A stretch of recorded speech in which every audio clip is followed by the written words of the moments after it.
재벌의 아들은 늘 병을 달고 살았고 그는 두려움에 사로잡혀 더는 무엇을 해야 할지 몰랐다. 그러다 새로 온 보모가 도착했고 침구 사이에 숨겨진 무서운 것을 발견했다. 이 이야기 속에 진심으로 몰입해 계시다면 댓글에 평안이라고 남겨주세요.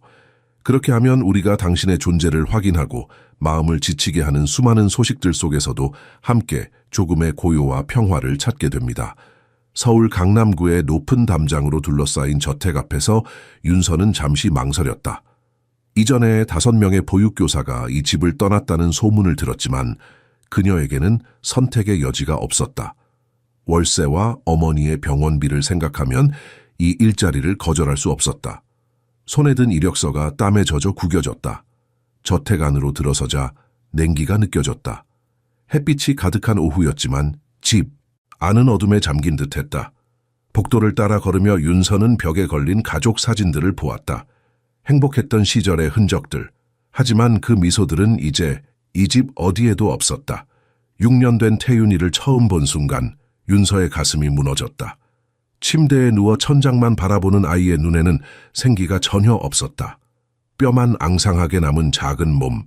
몇 주째 아무것도 먹지 않는다고 했다. 윤서는 침대 옆에 앉아 아이의 손을 잡았다. 차갑고 가느다란 손가락. 마치 금방이라도 부러질 것 같았다. 태윤아, 나는 윤서 선생님이야. 이제부터 너를 돌볼 거야. 아이는 반응이 없었다. 눈도 깜빡이지 않았다. 방 한쪽에서 아이의 아버지 강민자의 사장이 의자에 앉아 있었다. 한때는 이 나라 최고의 부동산 개발업자로 이름을 날렸던 사람. 하지만 지금 그의 모습은 처참했다. 며칠 동안 잠을 자지 못한 듯 눈 아래 깊은 그림자가 드리워져 있었고 정장은 구겨져 있었다. 아들을 살리지 못하는 무력감이 그를 천천히 갉아먹고 있었다. 선생님 부탁드립니다. 우리 태윤이를 제발. 그의 목소리는 떨렸다. 윤서는 고개를 끄덕였다. 매일 아침 윤서는 정성스럽게 준비한 아침 식사를 들고 2층으로 올라갔다. 쌀죽, 과일, 따뜻한 우유. 하지만 태윤이는 고개조차 돌리지 않았다. 음식은 그대로 식어갔고 윤서는 그것을 다시 들고 내려와야 했다. 매일 반복되는 실패. 그녀의 마음도 조금씩 무거워졌다. 증상은 점점 심해졌다. 두통, 구토, 온몸의 떨림. 어떤 날은 태윤이가 고통스럽게 신음했고 어떤 날은 그저 죽은 듯이 누워 있었다. 윤서는 아이가 좋아할 만한 것들을 시도했다. 만화, 캐릭터가 그려진 도시락, 예쁜 인형, 부드러운 음악. 하지만 아무것도 아이의 마음에 닿지 못했다. 그러던 어느 날 아침 윤서는 무심코 말했다. 태윤아, 오늘 초코우유는 조 실장님이 직접 만들어주셨어. 그 순간이었다. 몇 주 만에 처음으로 태윤이가 반응을 보였다. 하지만 그것은 기대와는 달랐다. 아이의 눈이 움직였다. 초코우유를 향한 것이 아니라 그 반대 방향으로 고개를 돌리며 거부의 의사를 보였다. 미세하지만 분명한 반응이었다. 윤서의 심장이 빨리 뛰기 시작했다. 조 실장, 조명희, 이 집에서 15년을 일해온 가정관리사. 모든 사람이 신뢰하는 여자. 그런데 태윤이는 왜 그녀의 이름을 들었을 때만 반응을 보인 걸까? 그것도 거부의 반응을. 윤서는 조용히 방을 나왔다. 복대서 조명희와 마주쳤다. 50대 중반의 여자는 언제나처럼 무표정한 얼굴로 서 있었다. 아이가 먹었습니까? 차갑고 건조한 목소리였다. 아니요, 오늘도. 그렇군요. 조명희는 한숨을 쉬었다. 하지만 그 한숨에는 안타까움이 없었다. 그저 귀찮다는 듯한 무관심뿐이었다. 윤서는 등골이 서늘해지는 것을 느꼈다. 뭔가 잘못되어 있었다. 이 집에, 이 상황에. 그리고 윤서는 이제 그것을 알아차리기 시작했다. 저택은 믿을 수 없을 만큼 넓었다. 8개의 방 끝없이 이어지는 복도, 미로처럼 얽힌 구조. 윤서는 한 달이 지났는데도 여전히 길을 잃곤 했다. 하지만 조명희는 달랐다. 15년 동안 이 집의 모든 그림자를 알고 있는 여자. 그녀는 이 저택의 주인보다 더 주인처럼 움직였다. 윤서가 주방에서 차가운 물에 손을 씻고 있을 때였다. 아침 식사를 또 거부당한 뒤였다. 태윤이의 접시는 여전히 그대로였고 윤서의 마음은 무거웠다. 너무 많이 생각하고 계시는군요. 뒤에서 들려온 목소리에 윤서는 깜짝 놀라 돌아봤다. 조명희가 팔짱을 낀 채 문틀에 기대어 서 있었다. 언제 들어왔는지도 몰랐다. 죄송합니다, 실장님. 그냥 태윤이가 걱정되어서요. 걱정은 적당히 하세요. 여기 오셨던 다른 선생님들도 너무 깊이 관여하셨어요. 이전 선생님들 말씀이신가요? 조명희의 눈빛이 차갑게 변했다. 그분들은 모두 떠났습니다. 스스로 선택해서요. 선생님도 적당한 선을 지키시는 게 좋을 겁니다. 그것은 경고였다. 분명한 경고. 윤서는 등에 식은땀이 흐르는 것을 느꼈다. 그날 오후 강민재 사장은 중요한 회의로 외출했고 조명희는 장을 보러 나갔다. 윤서는 처음으로 집에 혼자 남았다. 태윤이 곁에 앉아 그녀는 작은 수첩을 꺼냈다. 손이 떨렸지만 기록을 시작했다. 증상은 항상 아침 식사 후에 악화됨, 특히 초코우유를 마신 날, 조명희 실장이 직접 준비하는 음식을 거부함, 왜 5명의 보육교사가 모두 떠났을까? 글을 쓰는 동안 윤서의 손은 계속 떨렸다. 이것은 단순한 의심이 아니었다. 뭔가 구체적인 위험이 느껴졌다. 바로 그때였다.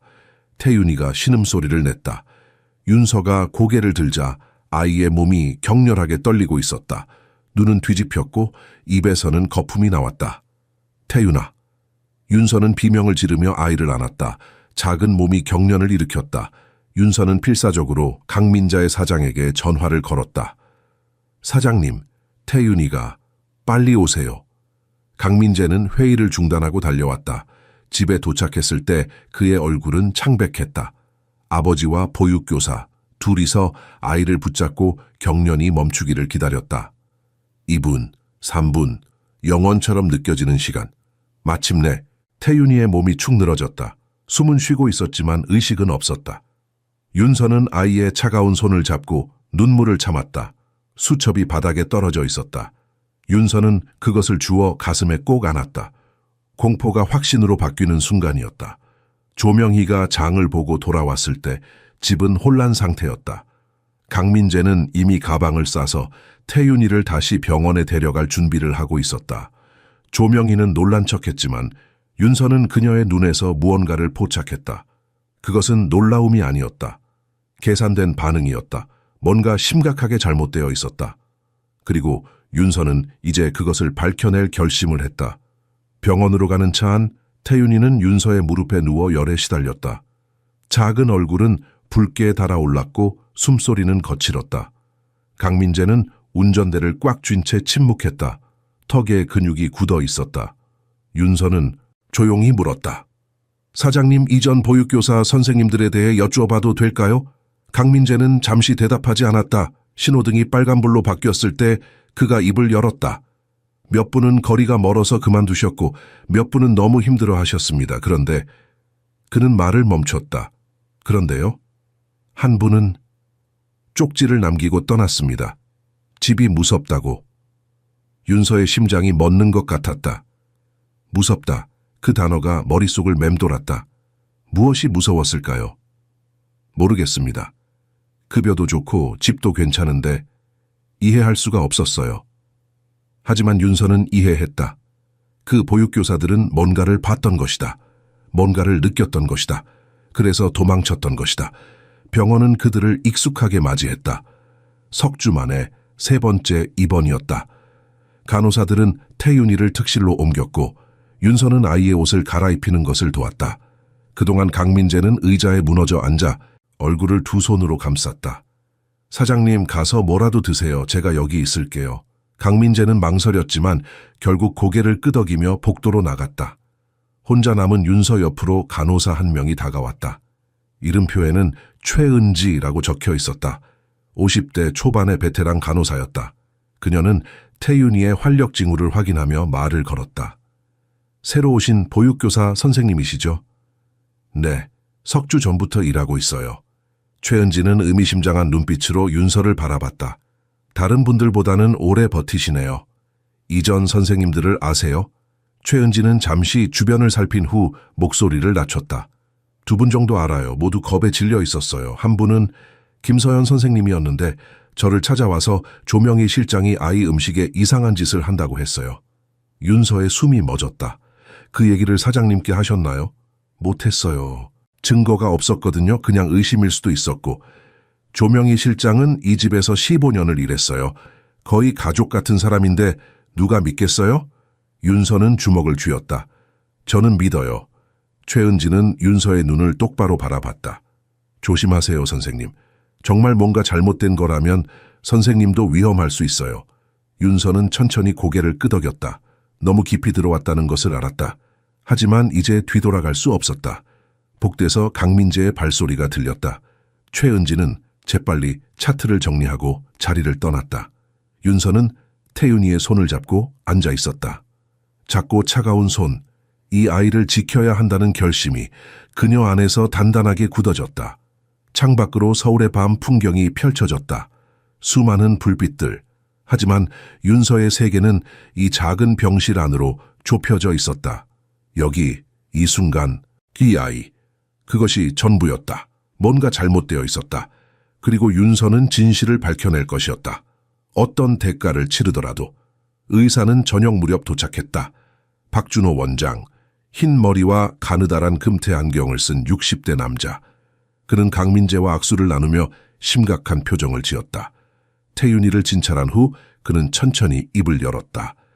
내일 아침 정밀 검사를 진행하겠습니다. 혈액 검사는 물론이고 독성 검사도 포함해서요. 강민재의 얼굴이 하얗게 질렸다. 그는 의자를 붙잡으며 물었다. 독성 검사요? 설마 태윤이가 누군가에게 독을... 박 원장은 손을 들어 그를 진정시켰다. 가능성을 열어두는 겁니다, 사장님. 증상이 일반적이지 않아서요. 모든 가능성을 확인해야 합니다. 의사가 나간 후 강민재는 병실을 오가며 걸었다. 손으로 얼굴을 문질렀다.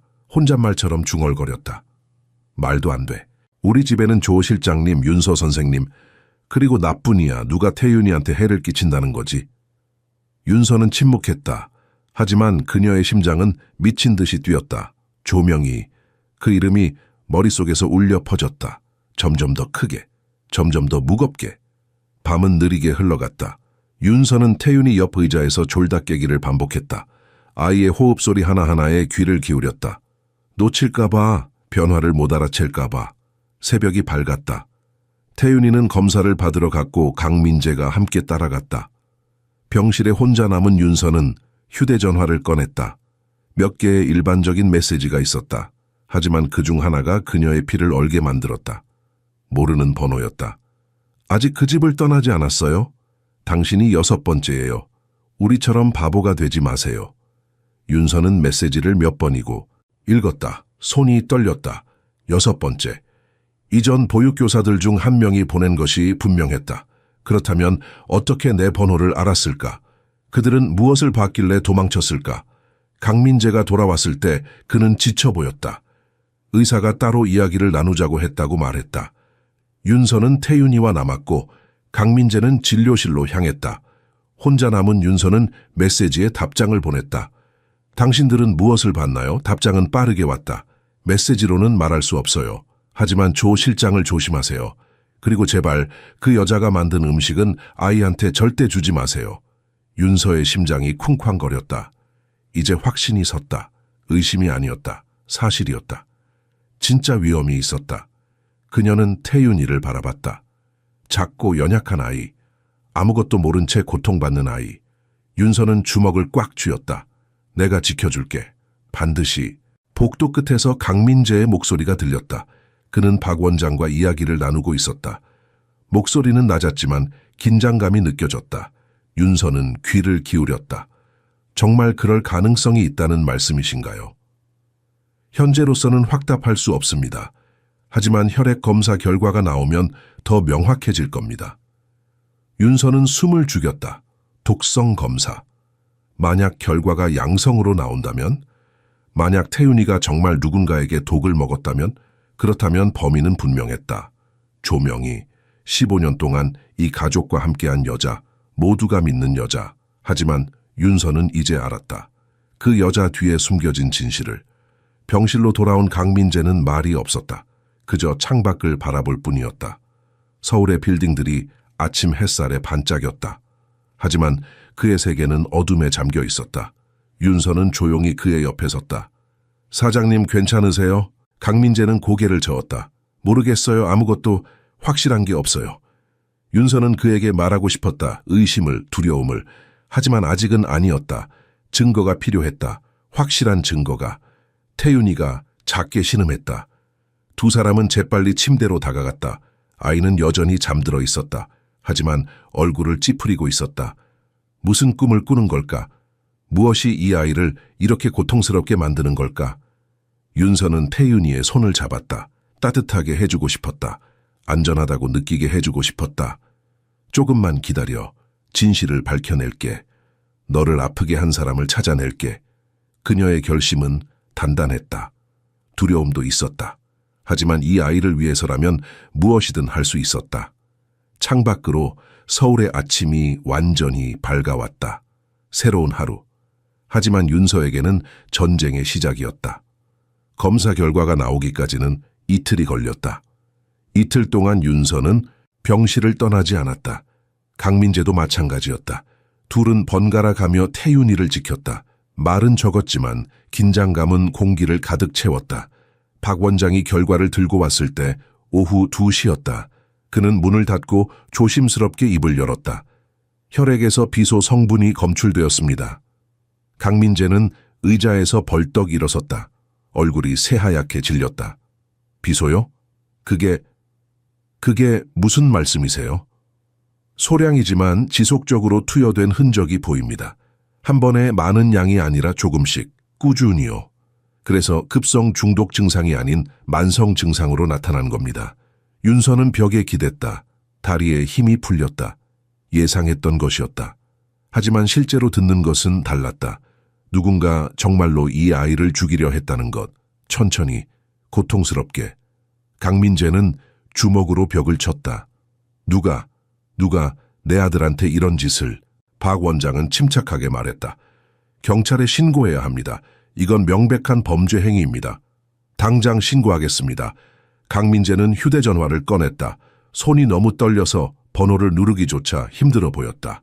윤서가 다가가 그의 팔을 잡았다. 사장님, 진정하세요. 태윤이가 깨어날 수도 있어요. 강민재는 숨을 크게 들이마셨다. 천천히 진정하려 애썼다.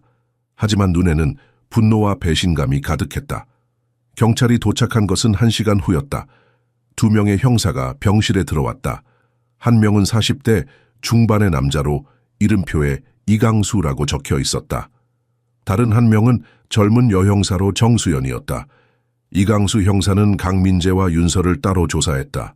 윤서는 처음부터 모든 것을 이야기했다. 이전 보육교사들이 떠난 이야기, 태윤이가 조명희의 이름에 반응했던 일, 익명의 문자 메시지, 그리고 초코우유 이후 악화되는 증상들, 이강수는 꼼꼼하게 기록했다. 조명희라는 분은 현재 어디 계십니까? 집에 있을 겁니다. 우리가 직접 방문하겠습니다. 하지만 선생님, 아직 확실한 증거는 없습니다. 의심만으로는 체포할 수 없어요. 그럼 증거를 찾아야죠. 윤서의 목소리가 높아졌다.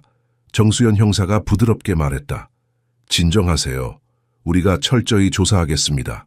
집을 수색하고 모든 음식물을 분석할 겁니다. 강민재도 조사를 받았다. 그는 조명희와의 관계를 설명했다.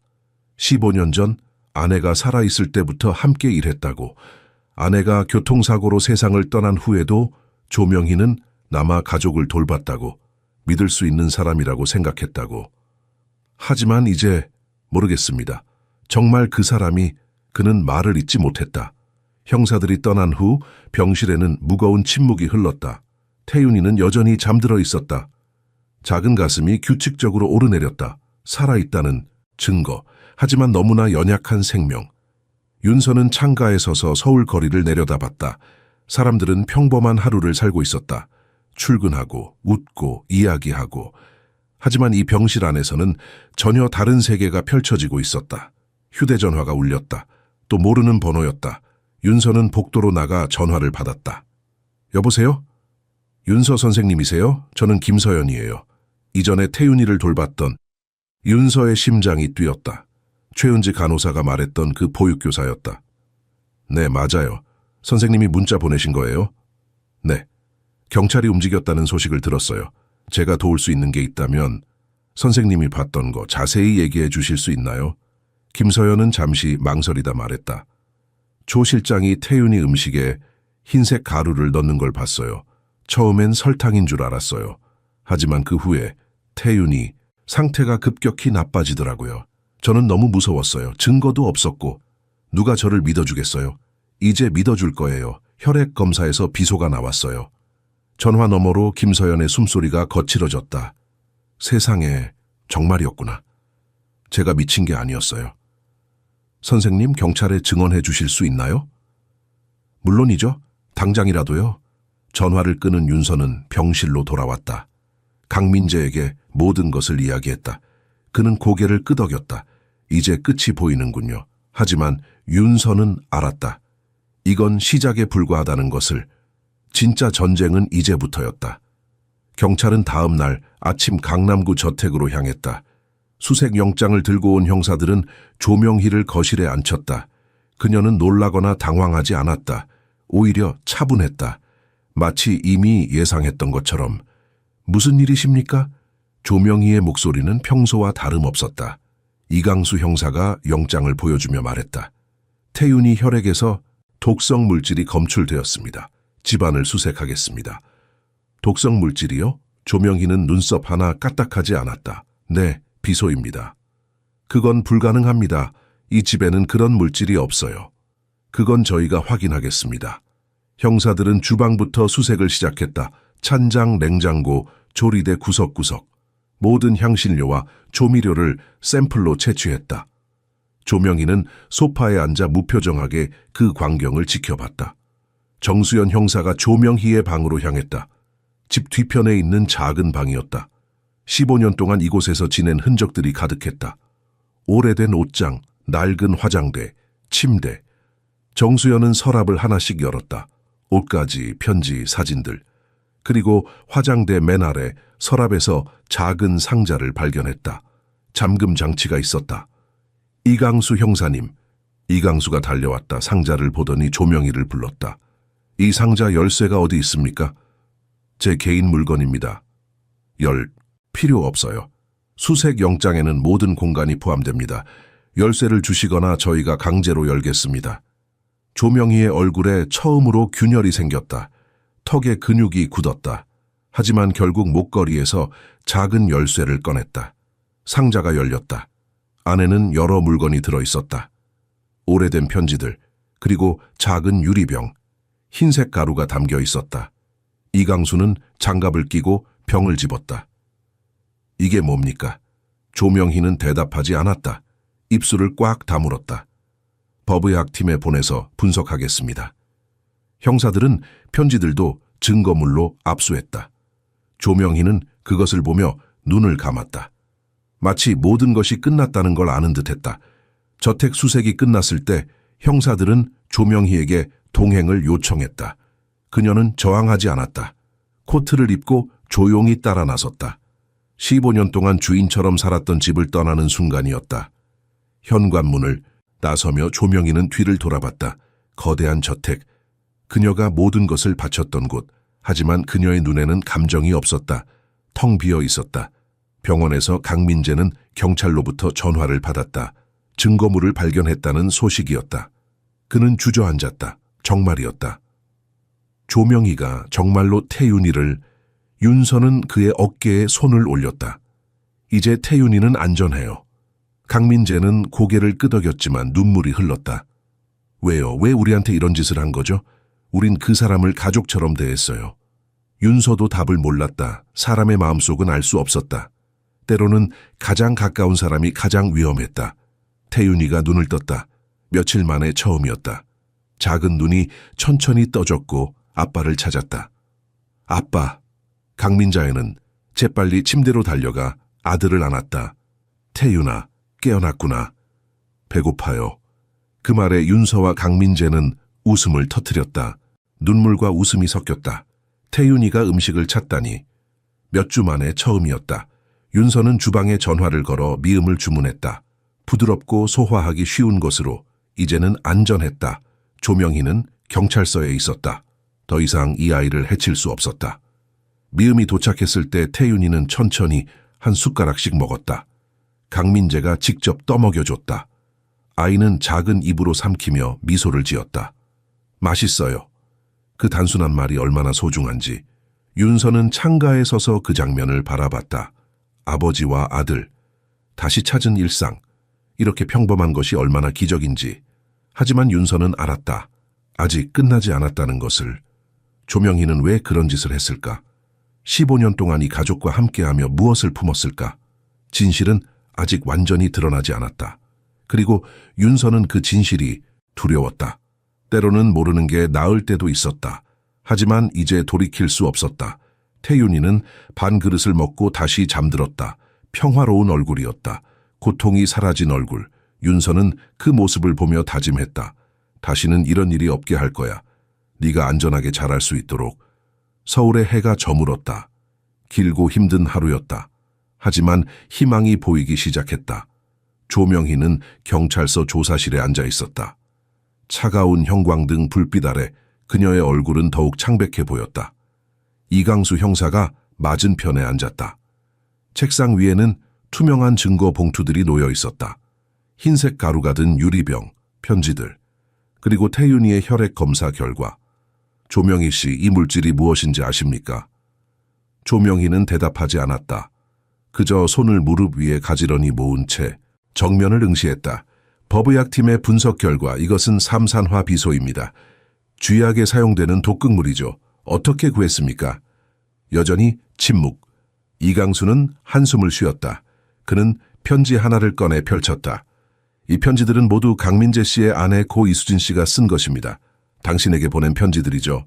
내용을 보니 매우 개인적인 관계였던 것 같은데요. 조명희의 눈이 미세하게 움직였다. 이강수는 계속 읽었다. 명희 언니, 오늘도 고마웠어요. 언니가 없었다면 이 집은 돌아가지 않았을 거예요. 당신은 저의 친언니보다 더 소중해요. 그는 다른 편지를 집었다. 명희야, 태윤이가 오늘 처음 걸었어요. 언니가 봤으면 좋았을 텐데. 우리 셋이서 정말 행복한 가족 같아요. 조명희의 입술이 떨렸다. 하지만 여전히 말이 없었다. 수진 씨가 돌아가신 후에도 당신은 이 집에 남았죠? 왜입니까? 그냥 일 때문이었습니까? 드디어 조명희가 입을 열었다. 목소리는 낮고 쉬어 있었다. 수진이는 제 전부였어요. 전부요? 저는 혼자였어요. 가족도 없고 갈 곳도 없었죠. 수진이가 저를 이 집으로 데려왔어요. 일자리뿐만 아니라 가족도 주었어요. 처음으로 제가 필요한 사람이 된 기분이었어요. 이강수는 고개를 끄덕이며 기록했다. 그런데 왜 태윤이를 해쳤습니까? 조명희의 눈에서 눈물이 흘렀다. 처음 보이는 감정이었다. 수진이가 죽은 건 사고가 아니었어요. 이강수는 펜을 멈췄다. 무슨 뜻입니까? 3년 전 수진이는 차 사고로 죽었어요. 브레이크가 고장났다고 했죠. 하지만 그건 제가 한 일이에요. 조사실에 침묵이 흘렀다. 이강수는 믿을 수 없다는 표정으로 조명희를 바라봤다. 당신이 브레이크를 조작했다는 겁니까? 조명희는 고개를 끄덕였다. 왜요? 당신이 가장 사랑한다는 사람을 사랑했으니까요. 너무 사랑했어요. 하지만 수진이는 절 가족으로만 봤어요. 친구로만 봤어요. 저는 더 많은 걸 원했어요. 함께 살고 싶었어요. 진짜 가족이 되고 싶었어요. 그래서 죽였습니까? 수진이가 없으면 민재 씨와 태윤이는 저만 의지할 거라고 생각했어요. 제가 이 집의 진짜 주인이 될 수 있다고 생각했죠. 이강수는 경악했다. 하지만 조명희는 계속 말했다. 처음에는 잘 됐어요. 민재 씨는 저를 믿었고 태윤이도 저를 따랐어요. 우리는 가족이었어요. 하지만 보육교사들이 들어오기 시작했어요. 1명, 2명. 그들이 제 자리를 빼앗으려 했어요. 태윤이가 그들을 더 좋아하기 시작했어요. 저는 참을 수가 없었어요. 그래서 태윤이를 독살하기 시작한 겁니까? 조명희는 고개를 숙였다. 아이가 아프면 보육교사들이 떠날 거라고 생각했어요. 견디지 못하고요. 그러면 다시 저만 남을 거라고. 민재 씨는 저한테만 의지할 거라고. 이강수는 펜을 내려놓았다. 분노와 동정이 뒤섞인 감정이 들었다. 이 여자는 사랑이라는 이름으로 가장 끔찍한 범죄를 저질렀다. 조명희 씨, 당신은 살인과 살인 미수로 기소될 것입니다. 변호사를 선임할 권리가 있습니다. 조명희는 웃었다. 쓸쓸한 웃음이었다. 이미 끝났어요. 다 끝났어요. 정수연 형사가 들어와 조명희를 구치소로 이송하기 위해 데려갔다. 조명희는 순순히 따라갔다. 저항도 없었다. 이강수는 혼자 남아 파일을 정리했다. 이 사건은 단순한 독살 사건이 아니었다. 왜곡된 사랑 집착 그리고 광기의 기록이었다. 그는 강민재에게 전화를 걸었다. 진실을 알려줘야 했다. 아내의 죽음이 사고가 아니었다는 것을. 그것은 가장 잔인한 진실이었다. 강민재는 병원 복도에서 이강수 형사의 전화를 받았다. 처음에는 침착하게 듣고 있었다. 하지만 형사의 말이 계속될수록 그의 얼굴은 점점 일그러졌다. 손에 든 휴대전화가 떨리기 시작했다. 수진이가 사고가 아니었다고요? 복도를 지나가던 간호사들이 고개를 돌렸다. 강민재의 목소리가 컸다. 조명희가 브레이크를 말도 안 돼요. 윤서는 병실에서 뛰쳐나왔다. 강민재가 벽에 기대어 주저앉는 모습을 보았다. 휴대전화는 바닥에 떨어졌다. 그는 두 손으로 얼굴을 감싸고 흐느꼈다. 윤서는 조심스럽게 다가가 그의 옆에 앉았다. 말없이 그의 어깨에 손을 올렸다. 강민재는 울음을 참으려 했지만 소용없었다. 3년 동안 쌓여있던 슬픔이 터져 나왔다. 제가 몰랐어요. 3년 동안 그 사람과 한 집에 살았는데. 윤서는 아무 말도 하지 않았다. 때로는 침묵이 최고의 위로였다. 한참 후 강민재는 고개를 들었다. 눈은 붉게 충혈되어 있었다. 수진이는 좋은 사람이었어요. 누구에게나 친절했죠. 조명희한테도 마찬가지였어요. 자기 언니처럼 대했어요. 그런데 그게 독이 됐네요. 사장님 잘못이 아니에요. 아니에요. 제 잘못이에요. 제가 조명희를 더 주의 깊게 봤어야 했어요. 수진이를 지켰어야 했어요. 그의 목소리는 절규에 가까웠다. 윤서는 단호하게 말했다. 조명희는 계획적으로 모든 걸 숨겼어요. 15년 동안이요. 누구도 눈치챌 수 없었을 거예요. 사장님이 자책할 필요 없어요. 강민재는 천천히 숨을 고르며 일어섰다. 창밖을 바라봤다. 서울의 밤 풍경, 수많은 불빛, 각자의 삶을 살아가는 사람들. 태윤이한테 어떻게 말하죠? 엄마가 사고로 죽은 게 아니라 살해당했다고? 그것도 우리가 믿었던 사람한테? 아직은 말하지 마세요. 태윤이는 너무 어려요. 이해하지 못할 거예요. 강민재는 고개를 끄덕였다. 병실로 돌아갔을 때 태윤이는 잠들어 있었다. 강민재는 아들의 침대 옆에 앉아 작은 손을 잡았다. 얼마나 많은 고통을 겪었을까. 엄마를 잃고 독에 중독되고 6살밖에 안 된 아이가. 미안해 태윤아.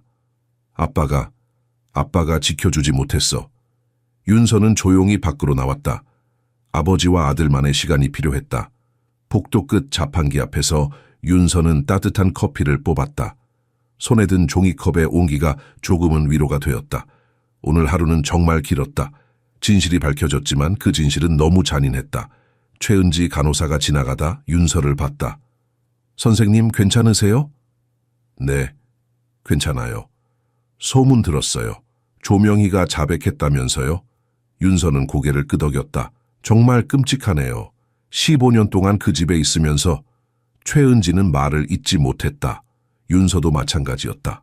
어떤 말로도 이 상황을 설명할 수 없었다. 선생님은 정말 용감하세요. 다른 보육교사들은 다 도망갔는데 선생님은 끝까지 남아서 태윤이를 지켰잖아요. 용감한 게 아니에요. 그냥 할 일을 했을 뿐이에요. 최은지는 윤서의 어깨를 토닥였다. 이제 끝났어요. 태윤이는 회복할 거고 그 나쁜 여자는 벌을 받을 거예요. 하지만 윤서는 알았다. 끝난 게 아니라는 것을. 강민재는 평생 이 죄책감을 안고 살 것이다. 태윤이는 언젠가 진실을 알게 될 것이다. 그리고 그때 또 다른 고통이 시작될 것이다. 윤서는 병실로 돌아갔다. 강민재는 여전히 태윤이 곁에 앉아 있었다. 아들의 손을 잡은 채. 윤서는 반대편 의자에 앉았다. 사장님 이제 쉬세요. 제가 지킬게요. 괜찮아요. 오늘은 태윤이 곁에 있고 싶어요. 윤서는 더 이상 권하지 않았다. 그저 조용히 함께 있어줬다. 밤은 깊어갔다. 병실은 고요했다. 하지만 세 사람의 마음속에는 각자의 폭풍이 휘몰아치고 있었다. 슬픔, 분노, 배신감, 그리고 그 모든 것 너머에 있는 희망, 태윤이가 살아있다는 것, 그것만으로도 충분했다. 강민재는 아들의 평온한 얼굴을 바라보며 다짐했다. 다시는 이런 일이 없도록. 이제부터는 제대로 지키겠다고. 일주일 후 태윤이는 퇴원했다. 병원 입구에서 휠체어를 타고 나왔지만 얼굴에는 미소가 가득했다. 강민재가 아들을 안아 차에 태웠다. 윤서는 짐을 정리하며 뒤를 따랐다. 집으로 가는 길 태윤이는 창밖을 신기한 듯 바라봤다. 아빠, 나무가 초록색이에요. 그래, 봄이 왔구나. 태윤이는 몇 주 동안 병실에만 있었다. 바깥 세상이 얼마나 그리웠을까. 강민재는 백미러로 아들을 보며 미소 지었다. 살아있다는 것, 웃을 수 있다는 것, 당연하지 않은 기적이었다. 하지만 강남구 저택 앞에 도착했을 때 태윤이의 표정이 굳었다. 집을 올려다보며 움츠러들었다. 여기 무서워요. 강민재와 윤서는 눈빛을 주고받았다. 당연했다. 이 집에서 태윤이는 고통받았다. 조명희가 있던 곳. 강민재는 무릎을 꿇고 아들의 눈을 맞췄다. 태윤아, 이제 괜찮아. 나쁜 사람은 없어. 아빠랑 윤서 선생님만 있어. 조 실장님은요? 다시는 안 와. 영영. 태윤이는 조금 안심한 듯 고개를 끄덕였다. 강민재가 아들을 안아들고 집 안으로 들어갔다. 저택은 텅 비어 있었다. 조명희의 흔적들은 모두 치워졌다. 경찰이 수색하면서 증거물로 가져간 것들도 있었고 강민재가 직접 버린 것들도 있었다. 그녀의 방은 완전히 비워져 있었다. 윤서는 태윤이의 방을 정리했다. 새 이불, 새 커튼, 새 장난감들. 모든 것을 새로 시작하는 기분이었다. 태윤이는 방에 들어서자마자 침대에 누웠다. 우리 침대가 제일 좋아요. 강민재는 아들의 이마에 키스했다. 배고프지? 뭐 먹고 싶어? 떡볶이요. 윤서는 웃었다. 건강한 식욕, 좋은 신호였다. 제가 만들게요. 윤서가 주방으로 향했다. 하지만 주방 문을 열자마자 멈칫했다. 이곳에서 조명희가 독을 넣었다. 초코우유에 음식에. 윤서는 깊은 숨을 들이마셨다. 이제는 달라야 했다. 두려움을 이겨내야 했다. 냉장고를 열고 재료를 꺼냈다. 떡, 어묵, 양파, 고추장. 하나하나 확인하며 조리를 시작했다. 모든 재료를 직접 손질하고 정성스럽게 끓였다. 30분 후 거실 테이블에 떡볶이가 놓였다. 태윤이의 눈이 반짝였다. 와, 맛있겠다. 강민재가 먼저 한 점 집어 맛을 봤다. 윤서를 안심시키기 위해서였다. 고개를 끄덕였다. 완벽해요. 태윤이도 젓가락으로 떡을 집었다. 입에 넣고 씹었다. 얼굴에 환한 미소가 번졌다. 진짜 맛있어요. 윤서 선생님 최고. 세 사람은 함께 식사를 했다. 오랜만에 느끼는 평화였다. 웃음소리가 집 안을 채웠다. 조명희가 떠난 후 처음 느끼는 따뜻함이었다. 식사 후 태윤이는 소파에 앉아 만화를 봤다. 강민재와 윤서는 주방에서 설거지를 했다. 선생님 정말 고마워요. 선생님이 없었다면. 강민재는 말을 잇지 못했다. 아니에요, 사장님. 저도 태윤이를 사랑해요. 그 말에 강민재는 눈시울이 붉어졌다. 앞으로 어떻게 해야 할지 모르겠어요. 태윤이한테 진실을 언제 말해야 하는지, 어떻게 설명해야 하는지. 서두르지 마세요. 태윤이가 준비됐을 때 천천히요. 강민재는 고개를 끄덕였다. 그날 밤 윤서는 태윤이를 재우기 위해 그의 방에 들어갔다. 아이는 이불을 턱까지 끌어올리고 누워 있었다. 윤서 선생님, 오늘 밤에도 여기 있어줄 거죠? 물론이지. 네가 잠들 때까지. 영원히 여기 있어줘요. 윤서는 태윤이의 손을 잡았다. 오래오래 있을게. 약속해. 태윤이는 안심한 듯 눈을 감았다. 윤서는 부드러운 목소리로 자장가를 불렀다. 아이의 숨소리가 고르게 변했다. 잠든 것이다. 윤서는 조용히 일어나 문을 향했다. 하지만 문 앞에서 멈춰 섰다. 돌아보니 태윤이가 평화롭게 자고 있었다. 고통 없는 얼굴, 악몽 없는 잠. 이 평화를 지킬 거야. 무슨 일이 있어도. 윤서는 불을 끄고 방을 나섰다. 복도는 어두웠지만 더 이상 무섭지 않았다. 조명희는 없었다. 이제 이 집은 안전했다. 거실에서 강민재가 서류를 보고 있었다. 조명희 재판 관련 서류였다. 그는 고개를 들어 윤서를 봤다. 태윤이 잤어요? 네, 잘 잤어요. 다행이네요. 둘은 잠시 침묵했다. 하지만 불편한 침묵은 아니었다. 서로를 이해하는 침묵이었다. 선생님, 내일부터 새로운 일상이 시작될 거예요. 함께 해주시겠어요? 윤서는 미소 지었다. 물론이죠, 사장님. 새로운 시작, 고통을 딛고 일어서는 가족. 윤서는 그 일부가 된 것이 자랑스러웠다. 몇 주가 흘렀다. 태윤이는 날마다 건강을 되찾았다. 뺨에 핏기가 돌고 눈에 생기가 돌아왔다. 아침마다 윤서가 만든 식사를 맛있게 먹었다. 강민재는 아들이 밥 먹는 모습을 보며 행복해했다. 이렇게 평범한 일상이 얼마나 소중한지 매일 깨달았다. 어느 날 오후 초인종이 울렸다. 윤서가 문을 열자 낯선 여자가 서 있었다. 30대 중반쯤 되어 보이는 단정한 인상의 여자였다. 안녕하세요. 저는 한서영이라고 해요. 강민재 사장님과 약속이 있어서요. 윤서는 강민재에게 확인했다. 그는 고개를 끄덕이며 거실로 안내했다. 태윤이는 자기 방에서 놀고 있었다. 한서영은 소파에 앉으며 주변을 둘러봤다. 크고 아름다운 집이었지만 어딘가 슬픔이 서려 있는 듯했다. 강민재가 차를 내오며 말했다. 전화로 말씀드렸듯이 태윤이를 위한 심리 상담사를 찾고 있어요. 한서영은 고개를 끄덕였다. 네, 알고 있습니다. 사장님께서 보내주신 자료를 읽었어요. 정말 힘든 시간을 보내셨네요. 태윤이는 겉으로는 괜찮아 보여요. 하지만 언젠가는 진실을 알게 될 거예요. 그때를 위해 지금부터 준비하고 싶어요. 한서영은 진지한 표정으로 물었다. 태윤이는 지금 조명희 씨에 대해 어떻게 알고 있나요? 그냥 어디론가 갔다고만 했어요. 나쁜 짓을 해서 다시는 못 온다고요. 태윤이의 반응은요? 강민재는 잠시 생각했다. 안도한 것 같았어요. 무서워했거든요, 그 사람을. 한서영은 메모를 했다. 좋습니다. 우선 태윤이와 시간을 보내며 신뢰를 쌓고 싶어요. 그리고 천천히 아주 조심스럽게 감정을 다루는 법을 가르치겠습니다. 윤서가 차를 더 따르며 물었다. 저도 도울 수 있을까요? 한서영은 미소 지었다. 물론이죠. 선생님의 역할이 정말 중요해요. 태윤이가 가장 신뢰하는 사람 중 한 명이잖아요. 바로 그때 태윤이가 거실로 뛰어왔다. 장난감 로봇을 들고 있었다. 아빠, 이거 봐요. 변신해요. 하지만 낯선 사람을 보자 멈칫했다. 윤서 뒤로 살짝 숨었다.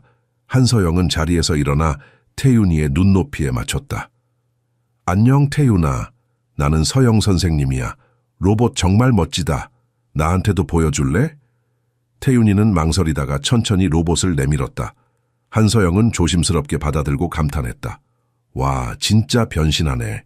너 로봇 좋아하구나. 네, 저는 로봇이 제일 좋아요. 태윤이의 눈이 반짝였다. 한서영은 로봇을 돌려주며 물었다. 그럼 다음에 나랑 로봇 만들기 놀이 할래? 정말요? 응, 정말이야.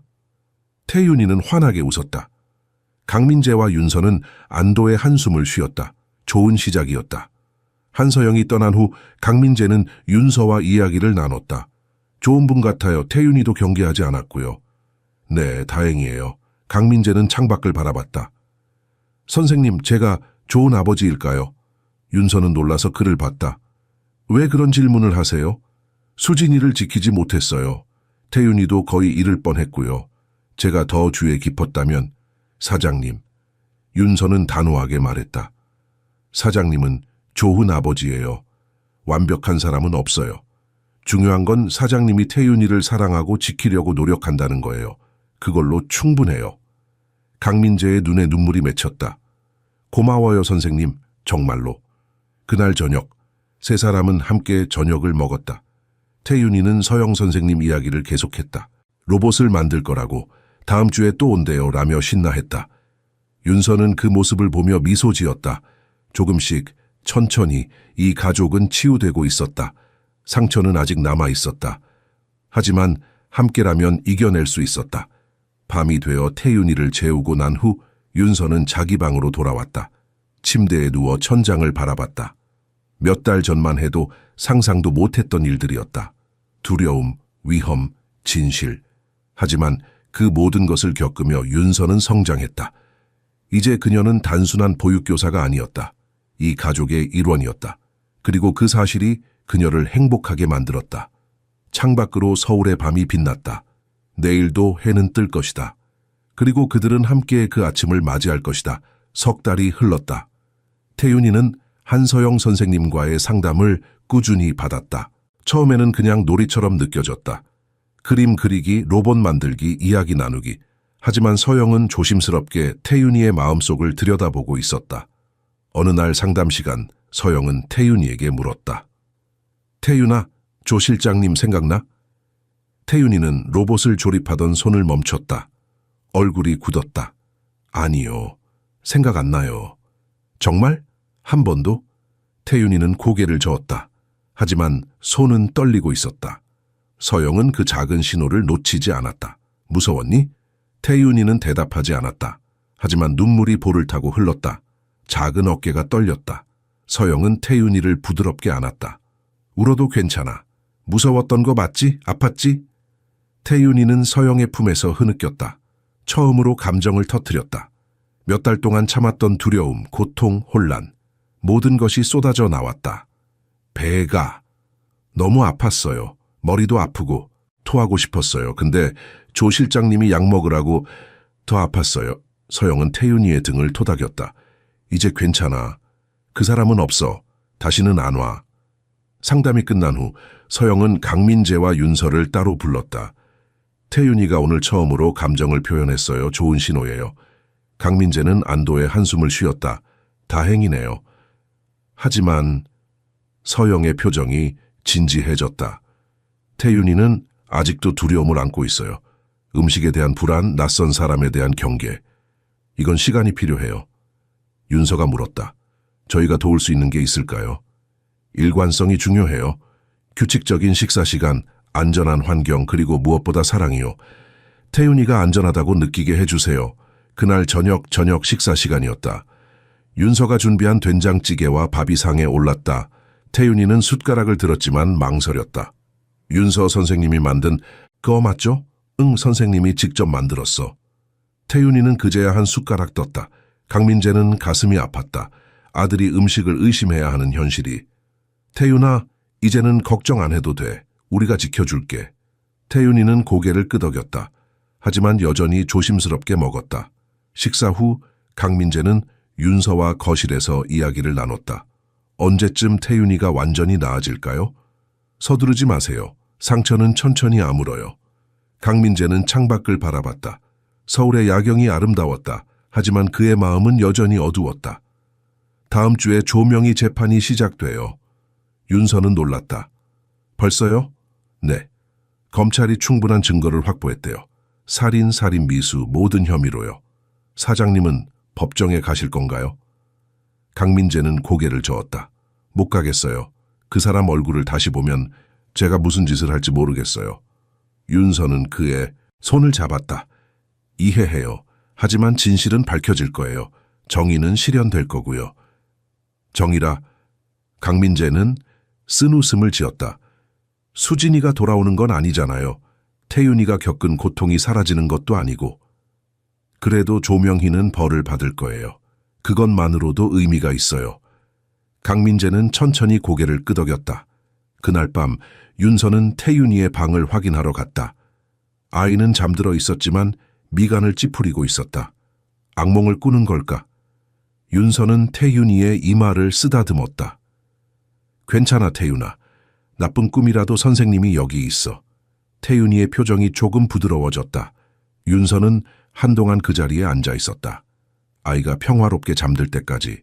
복도로 나온 윤서는 자기 방으로 향했다. 하지만 발걸음을 멈췄다.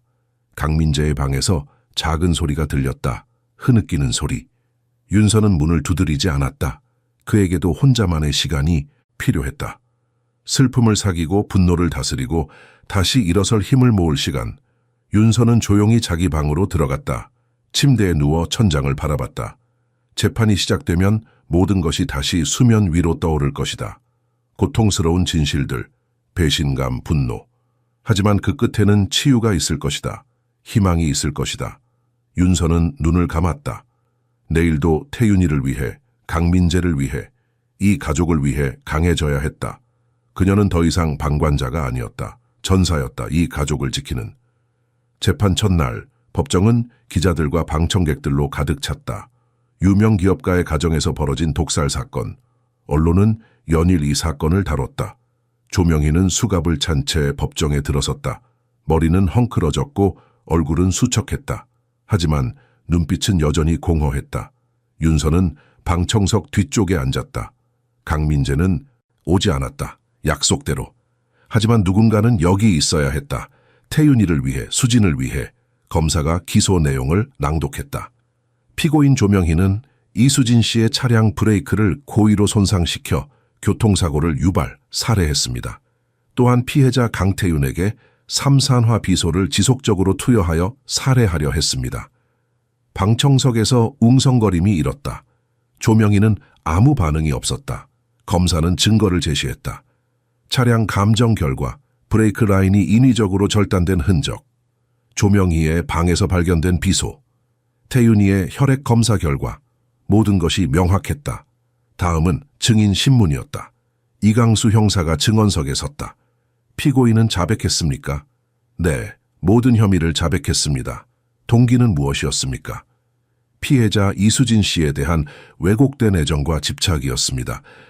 이수진 씨 사망 후에는 강민재 씨와 강태윤에 대한 독점욕이 동기였습니다. 방청석의 웅성거림이 커졌다. 판사가 정숙을 요구했다. 다음 증인은 박준호 원장이었다. 그는 태윤이의 의료 기록을 설명했다. 환자는 만성 비소 중독 증상을 보였습니다. 장기간에 걸쳐 소량씩 투여된 것으로 추정됩니다. 회복 가능한 상태입니까? 다행히 조기에 발견되어 치료가 가능했습니다. 하지만 정신적 트라우마는 오래 갈 것입니다. 윤서는 주먹을 쥐었다. 태윤이의 고통스러워하던 모습이 떠올랐다. 마지막 증인은 김서연 이전 보육교사였다. 그녀는 떨리는 목소리로 증언했다. 저는 조명희 씨가 태윤이 음식에 흰 가루를 넣는 걸 봤어요. 이상하다고 생각했지만 확신할 수 없었어요. 왜 당시에 신고하지 않았습니까? 무서웠어요. 증거도 없었고 조명희 씨가 저를 협박했거든요. 떠나지 않으면 후회할 거라고. 조명희는 여전히 무표정했다. 마치 다른 사람 이야기를 듣는 것처럼. 오후 심리에서 변호인이 조명희의 정신감정 결과를 제출했다. 피고인은 경계성 인격장애와 집착장애 진단을 받았습니다. 정상적인 판단 능력이 저하된 상태였습니다. 검사가 반박했다. 계획적이고 지능적인 범행이었습니다. 15년 동안 정체를 숨기고 증거를 인멸하고 여러 사람을 속였습니다. 이것이 판단 능력 저하입니까? 판사는 조명희에게 최후 진술 기회를 주었다. 그녀는 천천히 일어섰다. 저는 사랑했어요. 수진이를, 민재 씨를, 태윤이를. 하지만 제 사랑은 받아들여지지 않았어요. 저는 그냥 가족이 되고 싶었어요. 그녀의 목소리는 떨렸다. 용서해달라는 게 아니에요. 저도 제가 한 일이 끔찍하다는 걸 알아요. 하지만 외로웠어요. 너무 외로웠어요. 방청석은 조용했다. 어떤 이는 동정했고 어떤 이는 분노했다. 판사가 선고를 예고했다. 다음 주 선고 공판을 진행하겠습니다. 법정이 끝났다. 조명희는 다시 수갑을 차고 끌려갔다. 윤서는 자리에서 일어나지 못했다. 마음이 복잡했다. 조명희는 괴물인가? 아니면 불쌍한 피해자인가? 둘 다일 수도 있었다. 하지만 그녀가 저지른 일은 용서받을 수 없었다. 윤서는 법정을 나섰다. 바깥은 화창했다. 햇빛이 따뜻했다. 하지만 그녀의 마음은 여전히 무거웠다. 집으로 돌아가는 택시 안에서 윤서는 강민재에게 전화했다. 사장님, 재판 끝났어요. 어땠어요? 조명희가 최후 진술을 했어요. 외로웠다고, 가족이 되고 싶었다고. 전화 너머로 긴 침묵이 흘렀다. 그래도 변명이 되지 않아요. 네, 저도 그렇게 생각해요. 고생하셨어요, 선생님. 집에 오시면 따뜻한 차 준비해 놓을게요. 윤서는 미소 지었다. 감사합니다, 사장님. 택시는 강남구로 향했다. 윤서는 창밖을 바라봤다. 서울은 여전히 분주했다. 사람들은 각자의 삶을 살았다. 그리고 윤서도 자기 자리로 돌아갈 것이다. 태윤이 곁으로, 강민자의 곁으로, 그녀의 가족 곁으로. 선고 공판 날이 왔다. 이번에는 강민재도 함께했다. 그는 더 이상 피할 수 없다고 결심했다. 수진을 위해서, 태윤이를 위해서, 그리고 자기 자신을 위해서. 법정에 들어설 때 강민재의 손은 떨렸다. 윤서가 그의 팔을 잡았다. 괜찮으세요. 제가 옆에 있어요. 강민재는 고개를 끄덕였다. 그들은 방청석 앞줄에 앉았다. 조명희가 들어왔다. 강민재와 눈이 마주쳤다. 그 순간 조명희의 얼굴에 감정이 스쳤다. 후회? 미안함? 아니면 그리움? 알 수 없었다. 강민재는 눈을 돌렸다. 더 이상 그녀를 보고 싶지 않았다. 판사가 입장했다. 법정이 숙연해졌다. 피고인 조명희에 대한 선고를 시작하겠습니다. 판사는 서류를 읽기 시작했다. 피고인은 이수진 씨를 계획적으로 살해했고 무고한 아동 강태윤을 장기간 독살하려 했습니다. 이는 극히 잔인하고 비인간적인 범죄입니다. 피고인의 동기는 왜곡된 애정과 집착에서 비롯되었으나 이는 범행을 정당화할 수 없습니다.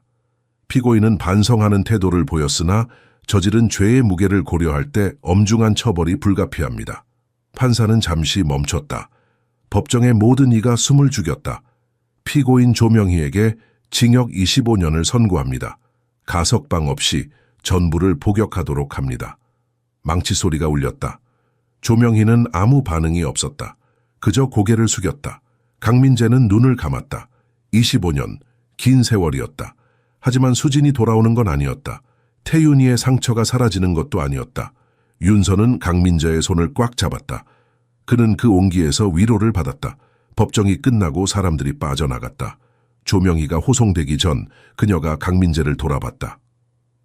사장님, 강민재는 멈췄다. 조명희가 계속 말했다. 미안해요. 정말 미안해요. 수진이한테도 태윤이한테도 사장님한테도. 강민재는 천천히 그녀에게 다가갔다. 윤서가 말리려 했지만 그는 고개를 저었다. 강민재는 조명희를 똑바로 바라봤다. 당신이 진짜 미안하다면 제발 우리 기억 속에서 사라져 주세요. 더 이상 우리 삶을 괴롭히지 말아요.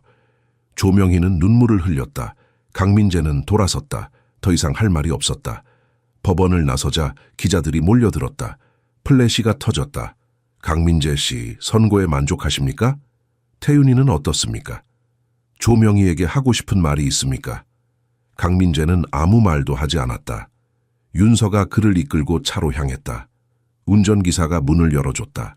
차 안에서 강민재는 무너졌다. 억눌렀던 감정이 터져 나왔다. 윤서는 그의 어깨를 안았다. 다 끝났어요, 이제. 정말 끝났어요. 끝난 게 맞을까요? 네. 조명희는 벌을 받았어요. 이제 우리는 앞으로 나아가야 해요. 강민재는 고개를 끄덕였다. 눈물을 닦았다. 집으로 돌아오자 태윤이가 현관에서 기다리고 있었다. 서영 선생님과 함께였다. 아빠, 태윤이가 뛰어왔다. 강민재는 아들을 안아 올렸다. 태윤아, 아빠 왔어. 아빠 울었어요. 눈이 빨개요. 강민재는 웃었다. 아니야, 바람이 세서 그래. 태윤이는 아빠의 뺨을 만졌다. 이제 괜찮아요? 나쁜 사람 같어요? 응, 다 끝났어. 태윤이는 환하게 웃었다. 그럼 우리 이제 행복하게 살아요.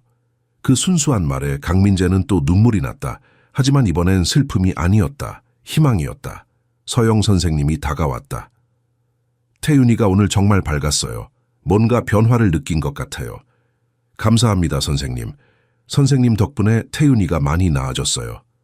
그날 저녁, 네 사람은 함께 저녁을 먹었다. 윤서가 만든 삼계탕이었다. 태윤이는 맛있게 먹으며 웃었다. 윤서 선생님, 오늘 요리 진짜 맛있어요. 고마워, 태윤아. 많이 먹어. 식사 후 서영은 작별 인사를 했다. 앞으로 한 달에 한 번만 만나도 될 것 같아요. 태윤이가 정말 많이 좋아졌어요. 강민재와 윤서는 안도했다. 태윤이가 회복하고 있었다. 밤이 되어 태윤이를 재운 후 강민재와 윤서는 거실에 앉았다.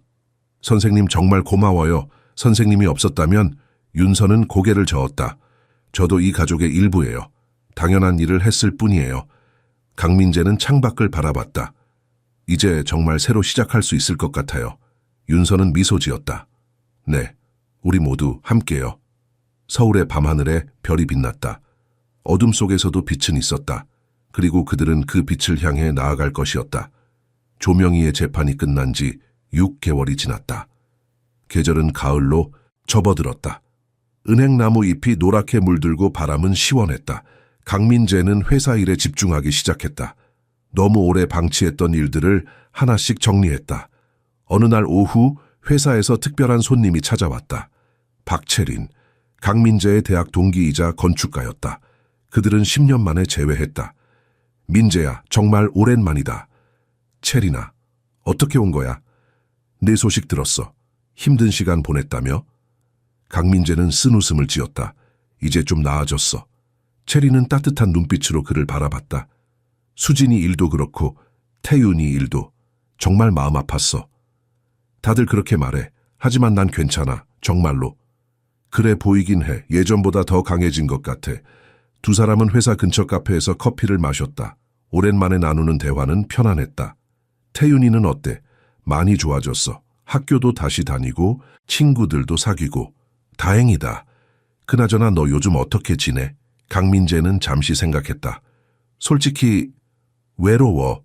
태윤이랑 윤서 선생님이 있지만 밤이 되면 체리는 고개를 끄덕였다. 수진이 생각나지? 응, 매일. 그 사람이 어떻게 죽었는지 알고 나서 더 힘들어. 체리는 강민재의 손을 잡았다. 민재야, 넌 충분히 슬퍼했어. 이제는 다시 살아도 돼. 다시 산다는 게 뭘까? 웃고 사랑하고 행복해지는 거지. 수진이도 그걸 원했을 거야. 강민재는 눈물이 날 것 같았다. 하지만 참았다. 고마워, 체리나. 며칠 후 체리는 강민재의 집을 방문했다. 태윤이를 만나고 싶다고 했다. 윤서가 문을 열어줬다. 안녕하세요, 박채린입니다. 윤서예요, 들어오세요. 거실에서 태윤이가 블록을 쌓고 있었다. 채린이 다가가자 태윤이는 경계의 눈빛을 보였다. 태윤아, 이분은 아빠 친구셔. 아빠, 채린 이모야. 태윤이는 조심스럽게 인사했다. 안녕하세요. 안녕 태윤아. 너 블록 쌓는 거 좋아하니? 네, 저 건축가 될 거예요. 채린은 웃었다. 와, 나도 건축가야. 우리 같은 일 하게 생겼네? 태윤이의 눈이 반짝였다.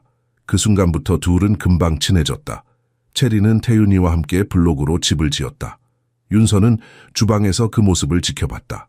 강민재가 옆에 섰다. 좋은 분 같아요. 응. 대학 때부터 착했어. 수진이도 좋아했던 친구야.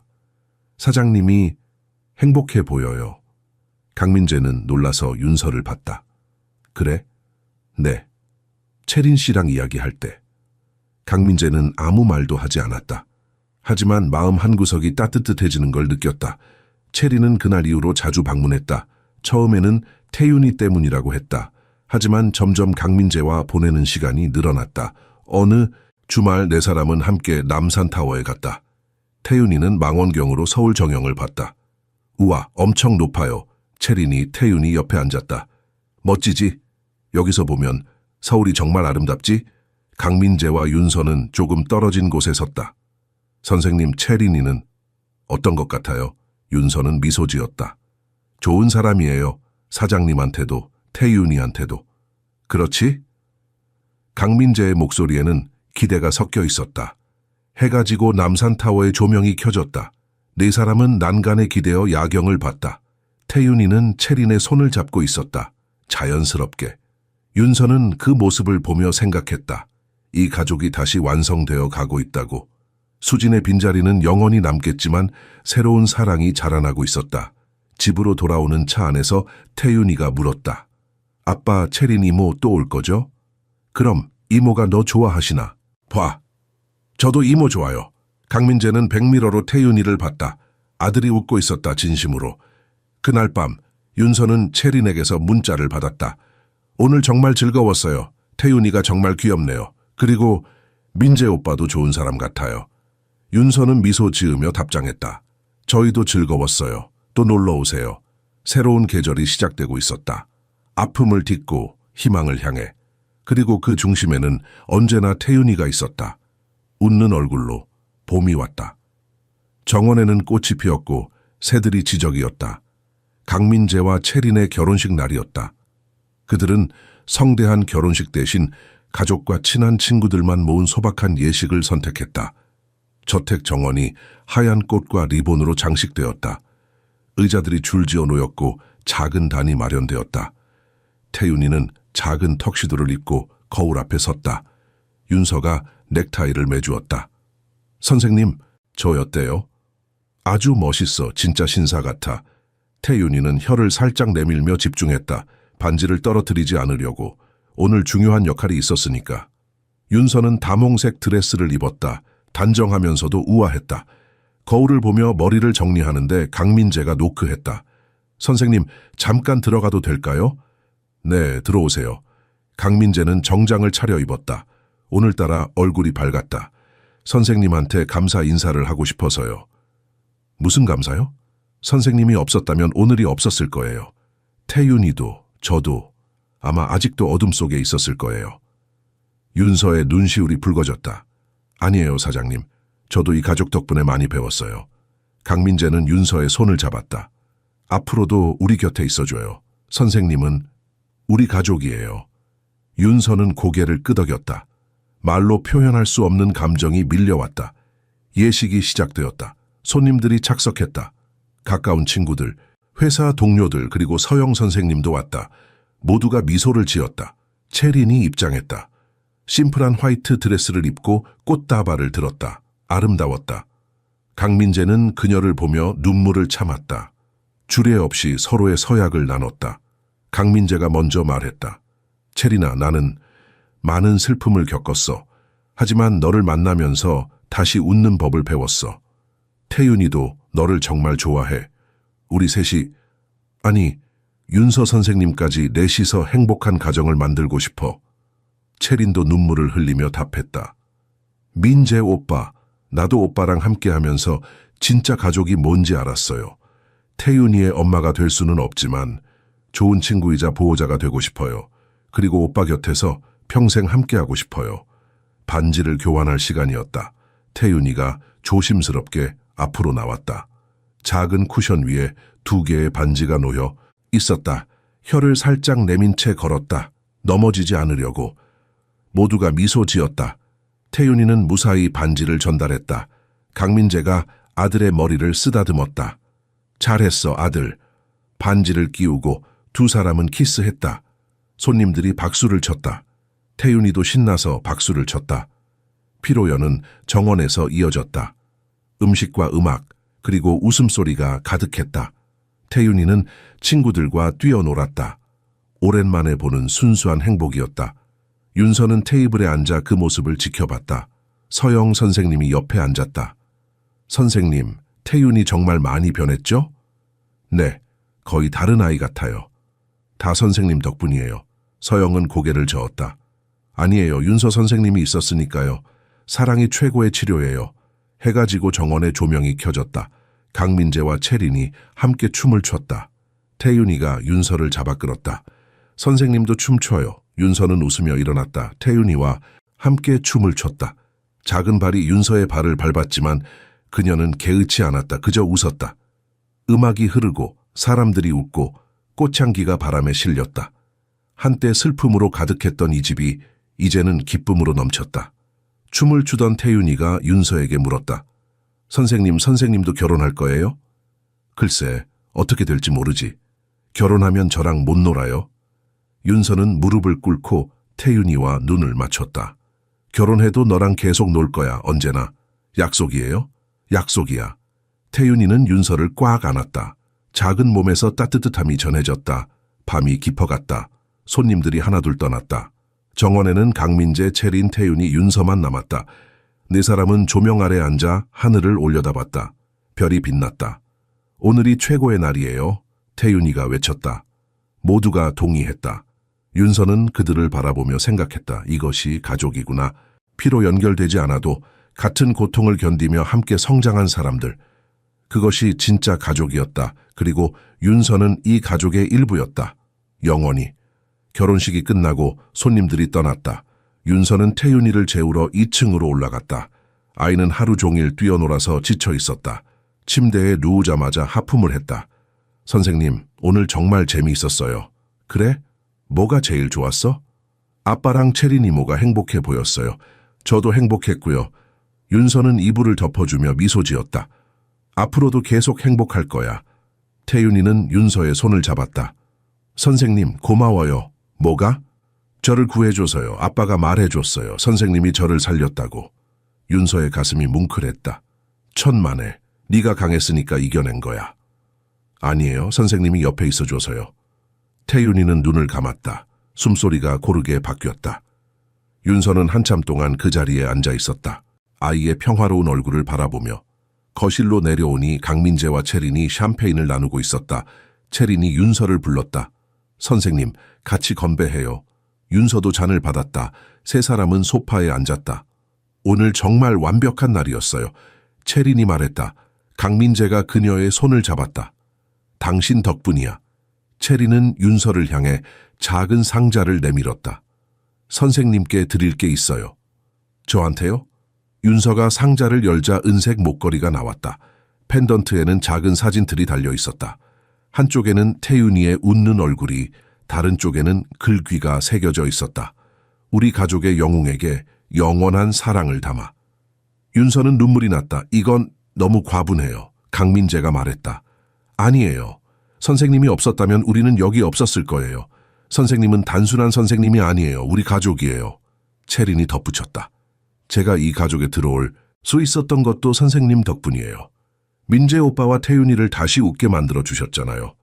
세 사람은 포옹했다. 진심 어린 따뜻한 포옹. 샴페인을 마시며 이런저런 이야기를 나눴다.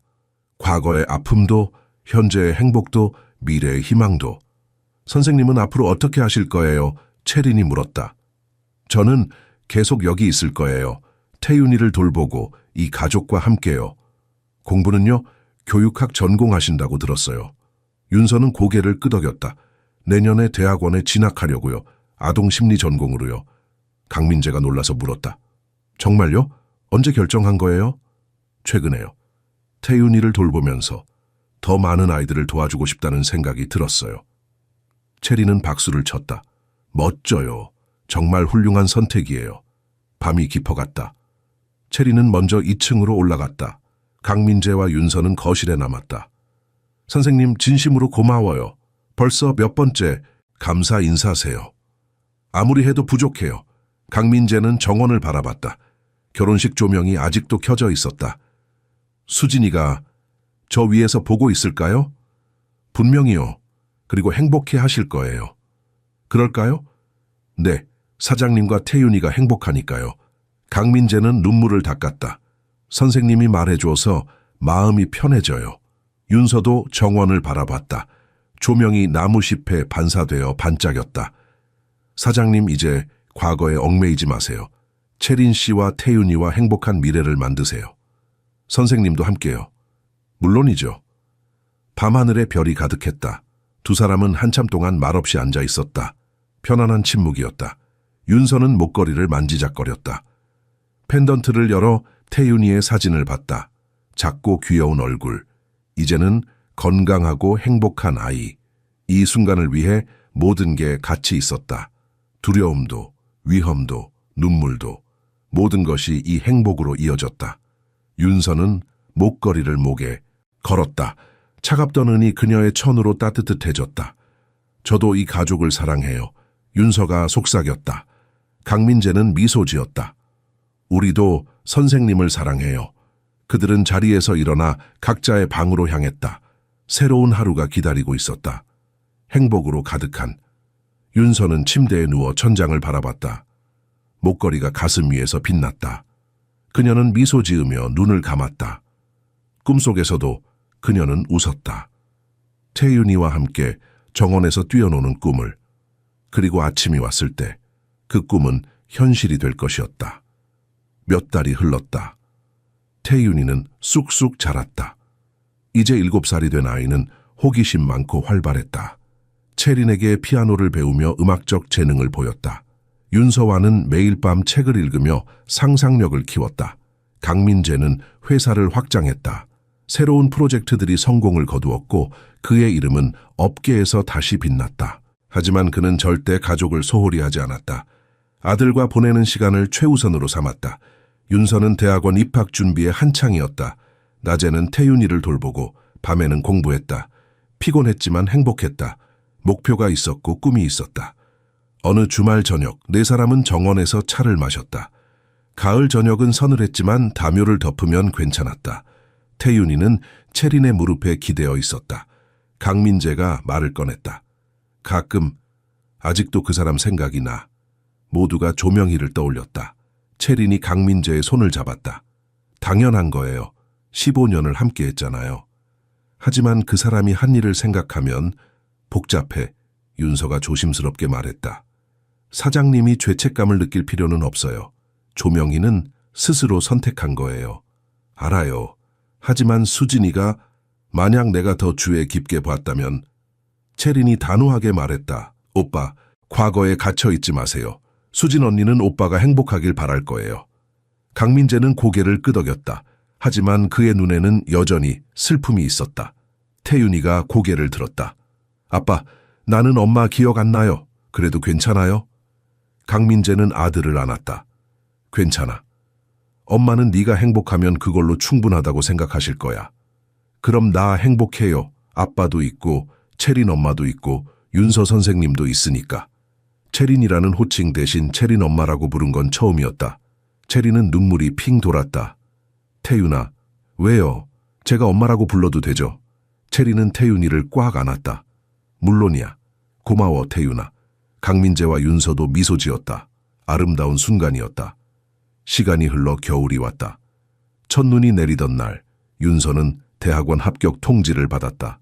기쁨에 겨워 가족들에게 달려갔다. 합격했어요. 강민재가 윤서를 안아들었다. 축하해요, 선생님. 정말 자랑스러워요. 채린과 태윤이도 함께 기뻐했다. 그날 저녁은 축하 파티였다. 윤서가 좋아하는 음식들로 상을 차렸다. 식사 중에 태윤이가 물었다. 선생님, 대학원 가면 저랑 못 놀아요? 아니야, 계속 놀 거야. 수업은 저녁에만 있어. 정말요? 정말이야. 약속했잖아. 영원히 함께 한다고. 태윤이는 안심한 듯 웃었다. 식사 후 강민재는 윤서를 서재로 불렀다. 책상 위에 작은 상자가 놓여 있었다. 이건 뭐예요? 선생님 합격 선물이에요. 열어보세요. 상자 안에는 열쇠가 있었다. 윤서는 의아해했다. 이건 이 집 별채 열쇠예요. 선생님이 공부하실 수 있게 작은 서재로 꾸며놨어요. 윤서는 놀라서 강민재를 봤다. 이럴 필요까지.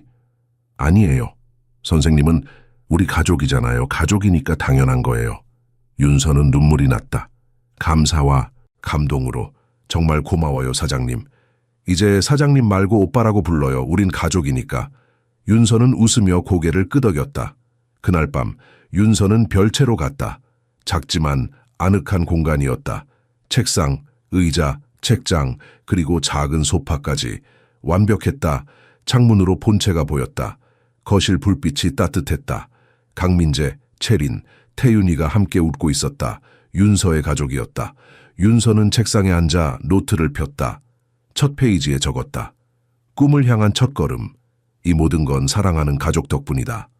서울의 밤하늘의 별이 빛났다. 내일도 해는 뜰 것이다. 그리고 윤서는 그 햇살 속에서 꿈을 향해 나아갈 것이다. 가족과 함께. 언제나. 시간은 흘렀다. 태윤이는 튼튼하고 건강한 소년으로 자랐다. 윤서는 교육학 석사를 마치고 아동심리 전문가로 인정받았다. 여전히 가족과 함께 살며 이제는 가정교육관리자 역할도 맡았다. 채린과 강민재는 조용히 결혼 생활을 이어갔다. 화려하지 않았지만 진실했다.